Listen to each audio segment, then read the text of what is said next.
नमस्कार दोस्तों, आप सभी का एक और नई वीडियो पर स्वागत है। तो दोस्तों, आज की इस वीडियो में आपको बताने वाला हूं कि दोस्तों अगर आप कोई भी शॉप चलाते हैं या फिर कोई आप सीएससी संचालक हैं या फिर आप कोई ऑनलाइन शॉप चलाते हैं तो वहां पर आप ई स्टाम्प किस प्रकार से बना सकते हैं और ई स्टाम्प बना करके आप ई स्टाम्प की सर्विस अपने कस्टमर को प्रोवाइड करवा सकते हैं और ई स्टाम्प की सर्विस अपने कस्टमर को प्रोवाइड करवा करके आप अच्छी खासी अर्निंग कर सकते हैं। तो किस प्रकार से आपको ई स्टाम्प बनाना है, किस प्रकार से आपको ई स्टाम्प को प्रिंट करना है, क्या प्रोसेस होने वाला है, कंप्लीट जानकारी इस वीडियो में आपको देने वाला हूं। तो वीडियो को आप लास्ट तक जरूर देखिएगा फ्रेंड्स। वीडियो अच्छी लगे तो एक लाइक कीजिएगा, चैनल पर नए हो तो सब्सक्राइब करने के बाद नोटिफिकेशन बेल को ऑल पर क्लिक कर लीजिएगा क्योंकि ऐसे यूजफुल कंटेंट मैं आपके लिए लाता रहता हूं। तो चलिए फ्रेंड्स, स्टार्ट करते हैं।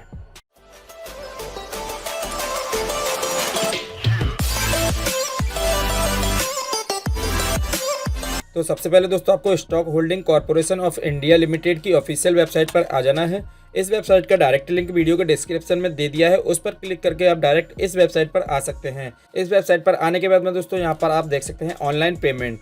सिंपली आपको इस पर क्लिक करना है। इस पर क्लिक करने के बाद में यहाँ पर आप देख सकते हैं the online facility is personality available for e stamp certificate to be generated of NCT Delhi, Gujarat, Chhattisgarh, Karnataka, Himachal Pradesh, Orissa, Tripura, Ladakh, Chandigarh, Jammu and Kashmir, Pondicherry और यहाँ पर अंडमान निकोबार एंड आसाम। आपको ओके कर देना है। ओके करने के बाद में आपके सामने कुछ इस प्रकार का इंटरफेस आ जाएगा। तो यहाँ पर दोस्तों आपको साइन इन करने के लिए बोला जाएगा, पर यहाँ पर आपका अभी अकाउंट क्रिएट नहीं हुआ है, इसलिए आपको यूजर आईडी पासवर्ड नहीं मिला है, तो यहाँ पर आप साइन इन नहीं कर पाएंगे।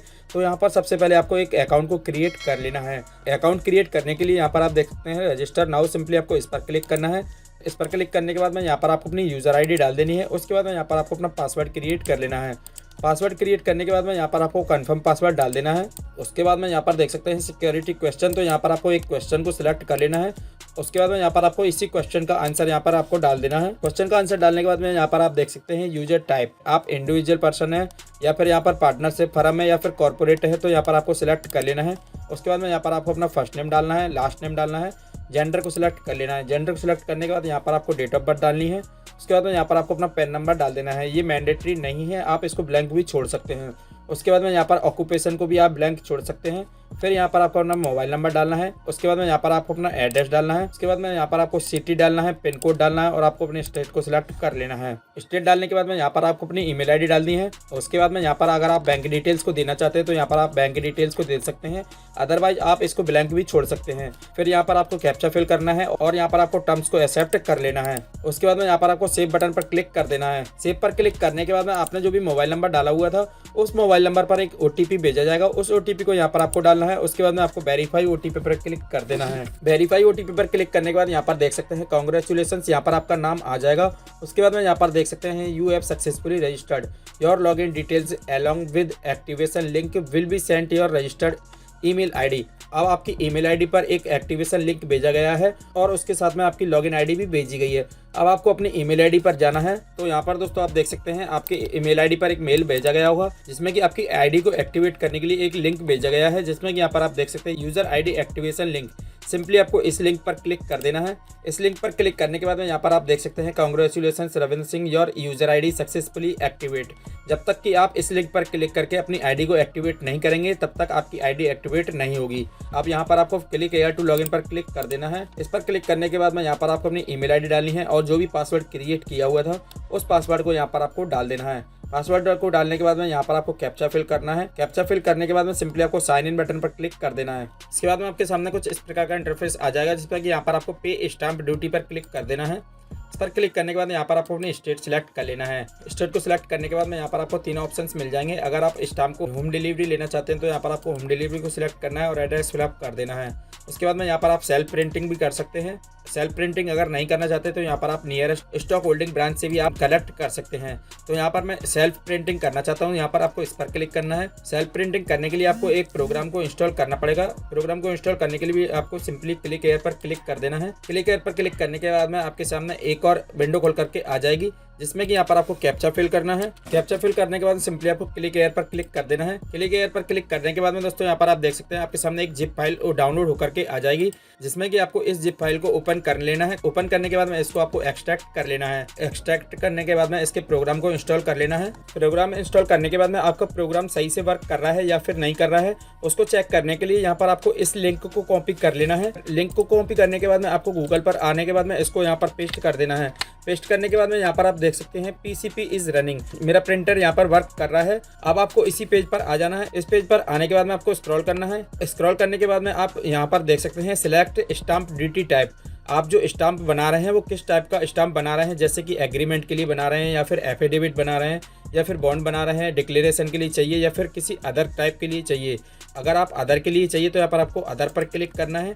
अदर पर क्लिक करने के बाद में यहाँ पर आप देख सकते हैं सिलेक्ट रजिस्ट्रेबल स्टाम्प ड्यूटी। यहाँ पर आपको सभी तरह के स्टाम्प देखने को मिल जाएंगे, जैसे कि यहाँ पर आप देख सकते हैं cancellation of agreement, bill of exchange देख सकते हैं, बॉन्ड्स देख सकते हैं, डिवेंचर्स देख सकते हैं, पॉलिसी ऑफ इंश्योरेंस देख सकते हैं। आपको जिस वजह के लिए स्टाम्प बनवाना है तो यहाँ पर आपको सिलेक्ट कर लेना है। मैं यहाँ पर एफिडेविट बनवा रहा हूँ तो मैं यहाँ पर एफिडेविट पर क्लिक कर देता हूँ। उसके बाद में प्रोसीड बटन पर क्लिक कर देना है। प्रोसीड पर क्लिक करने के बाद में आप नेक्स्ट पेज पर आ जाएंगे तो यहाँ पर देख सकते हैं परचेज बाय, आपका नाम आ जाएगा, मोबाइल नंबर आ जाएगा और यहाँ पर आपकी ईमेल आईडी आ जाएगी। उसके बाद में आपको स्क्रॉल करना है। स्क्रॉल करने के बाद यहाँ पर देख सकते हैं डिस्क्रिप्शन ऑफ डॉक्यूमेंट और प्रॉपर्टी एड्रेस। अब यहाँ पर आपको अपने डॉक्यूमेंट का डिस्क्रिप्शन डाल देना है या फिर आप अपने प्रॉपर्टी का एड्रेस यहाँ पर डाल सकते हैं। अपना एड्रेस डालने के बाद में आप कितने रुपए का यहाँ पर स्टाम्प बना रहे हैं तो यहाँ पर आपको वही रेट डाल देनी है। आप 10 रुपये का स्टाम्प बना रहे हैं, 100 रुपये का बना रहे हैं तो वहाँ पर आपको रुपये डाल देने हैं।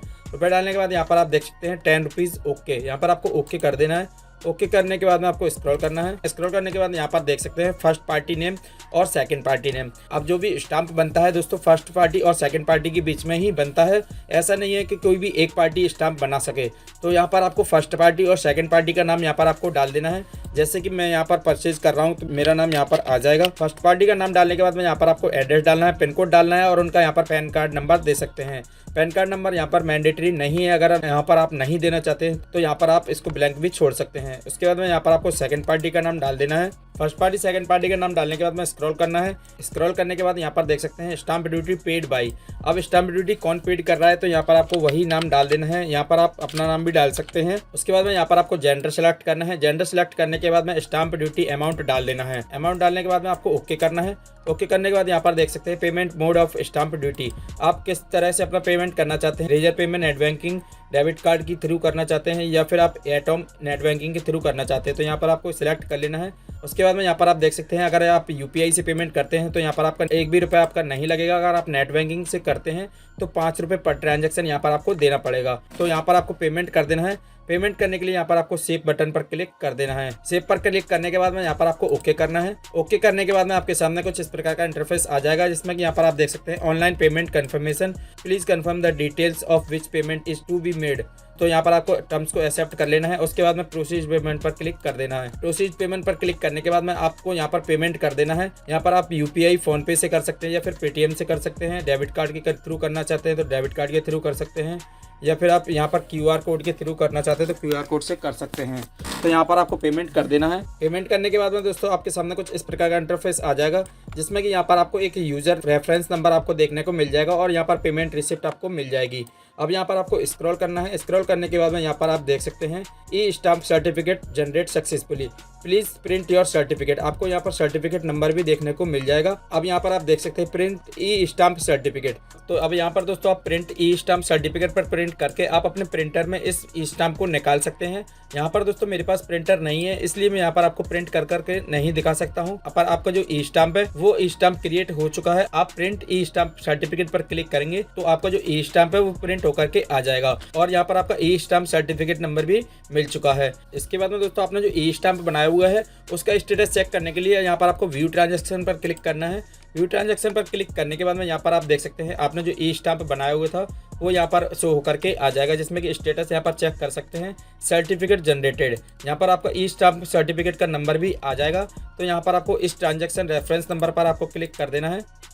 इस पर क्लिक करने के बाद में यहाँ पर आपकी पेमेंट की रिसिप्ट खोल करके आ जाएगी। तो इसी प्रकार से दोस्तों आप ई स्टाम्प की सर्विस को अपने कस्टमर को प्रोवाइड करवा करके अच्छी खासी अर्निंग कर सकते हैं। उम्मीद करता हूँ आपको मेरी वीडियो काफी पसंद आई होगी। वीडियो अच्छी लगे तो एक लाइक कीजिएगा, चैनल पर नए हो तो सब्सक्राइब करने के बाद नोटिफिकेशन बेल को ऑल पर क्लिक कर लीजिएगा, क्योंकि ऐसे यूजफुल कंटेंट मैं आपके लिए लाता रहता हूँ। तो मिलते हैं दोस्तों अगली एक और नई वीडियो में, तब तक के लिए बाय बाय, जय हिंद, जय भारत।